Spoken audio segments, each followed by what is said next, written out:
Abirami butter வழங்கிய அபிராமி அந்தாதியை படிப்பவர், பாராயணம் செய்பவர், அவள் புகழ் கேட்பவர், போற்றி வணங்குபவர் அனைவரும் எல்லா நலன்களும் பெறுவார்கள்.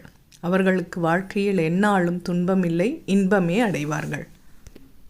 அபிராமி அந்தாதி பாடல் 5. மனக்கவலை தீர.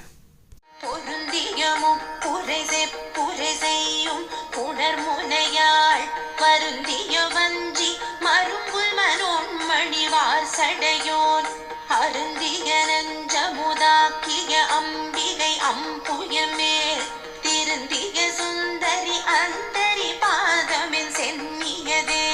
விளக்கம். அபிராமி அன்னையே, உயிர்களிடத்திலே படைத்தல், காத்தல், அழித்தல் ஆகிய மூவகை நிலைகளிலும் நிறைந்து இருப்பவளே, மாணிக்க பூண் அணிந்த நெருக்கமான அடர்ந்த தனங்களின் சுமையால் வருந்துகின்ற வஞ்சிக்கொடி போன்ற இடையை உடையவளே, மனோன்மணி ஆனவளே, அன்பர்களை ஞான நிலைக்கு கொண்டு செல்கின்றவள்.